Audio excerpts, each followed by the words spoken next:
পৰেশ বৰুৱা ডাঙৰীয়া বহুত হৈ গ'ল আৰু নালাগে ঘূৰি আহক ঘূৰি আহি পাৰে যদি অসমত থাকি অসম আৰু অসমীয়াৰ কাৰণে এটা সুস্থ গণতান্ত্ৰিক সংগ্ৰামৰ নেতৃত্ব দিয়ক আলফাৰ নামত অসমীয়াই আৰু ল'ৰা হেৰুৱাব নোৱাৰে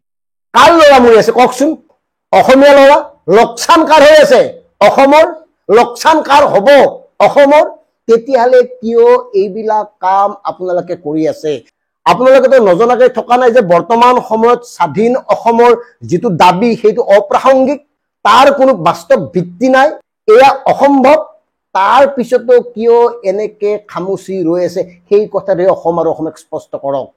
নিজে মন কৰক কি অৱস্থা হৈছে আপোনালোকৰ म्यानमारत ड्रोन आक्रमणत 3 गराকী শীর্ষ পর্যায়ের নেতা মরিল একাধিক আহত হল অথচ ভারত রাষ্ট্রই স্বীকার করা নাই সেনাবাহিনী স্বীকার করা নাই অসম সরকারে নাজানে কি অবস্থা হইছে আপোনালোকৰ নিজে চিন্তা কৰক নিজে ভাবিছক কিয় এনেকুৱা হবলৈ পালে তেতিয়ালে কৰ পৰা কোনে ড্ৰোন আক্ৰমণ কৰিছিল আকাশৰ পৰা পৰিছিল নেকি বৰখুনৰ লগত নে কি এই কথাবোৰ চিন্তা এই কাৰণে কৰক যে এতিয়া আপোনালোকৰ দায়িত্ব লবলৈ কোনো নাই আপোনালোক নৃশংসভাৱে নিখেক হোৱাটো বিচাৰি আছে এটা চক্ৰই সেই কাৰণে কৈছো অসমলৈ গুচি আহক আজি অসমৰ জাতীয় দল সংগঠনে এইখন চৰকাৰৰ সন্মুখত আঠু কাঢ়ি দিছে বহি দিছে শুই পৰিছে জাতীয়তাবাদী একাংশ সংগঠনে চৰকাৰৰ লগত দৰদাম কৰি প্ৰতিবাদ সাব্যস্ত কৰে সময় আৰু সুযোগ সুবিধা বুজি সেই কাৰণে কৈছো আপুনি গুচি আহক আৰু গুচি আহি অসম আৰু অসমীয়াক সন্মুখৰ পৰা নেতৃত্ব দিয়ক এয়া আমি বিচাৰিছো এই কাৰণে বিচাৰিছো থলগিৰি অসমীয়াক নেতৃত্ব দিব পৰা এতিয়া জাতীয় দল সংগঠনৰ অভাৱ জাতীয় নেতাৰ অভাৱ এই 46 বছৰে সহস্ত্ৰ সংগ্ৰামখন আমি দেখিলো এই সংগ্ৰামখনৰ ভয়াবহতা জটিলতা কৰুণতা আমি দেখিলো কৰুণ সমাপ্তি কেনেকে নিৰ্লজ্জভাৱে একাংশই আত্মসমৰ্পণ কৰিলে এই যে আপোনালোকৰ অসমৰ সভাপতি অৰবিন্দ ৰাজখোৱা ডাঙৰীয়া দেখা নাই ৰঙা পৰি গৈছে এতিয়া জাতিৰ কথা চিন্তা কৰি অনুপ চেতিয়া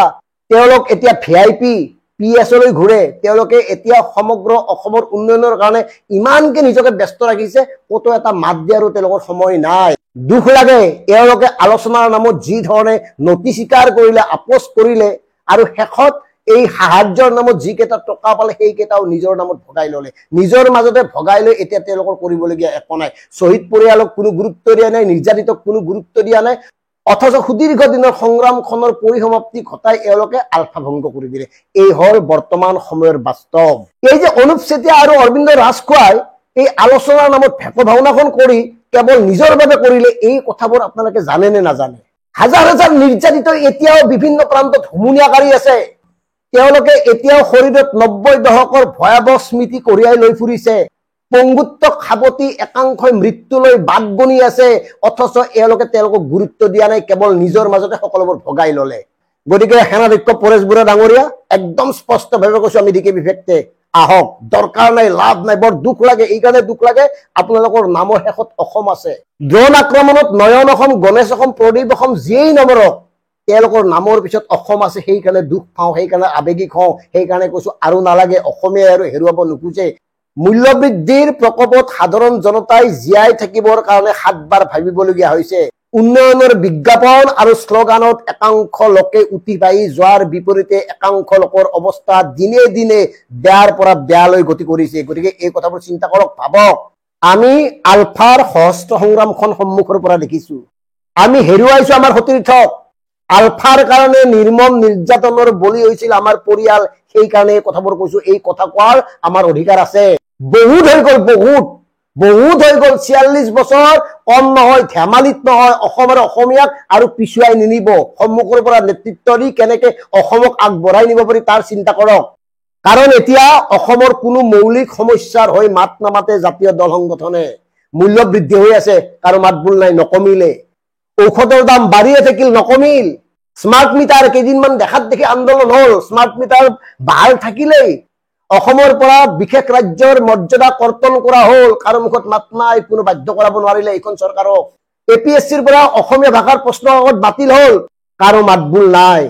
8 বছৰত প্ৰায় 8000 প্ৰাথমিক চৰকাৰী বিদ্যালয় বন্ধ হল মাতবোল নাই এনেকে জাতি থাকিব এনেকে ভাষা থাকিব আৰু এতিয়া বাংলাদেশীৰ নামত উচ্ছেদৰ নাটক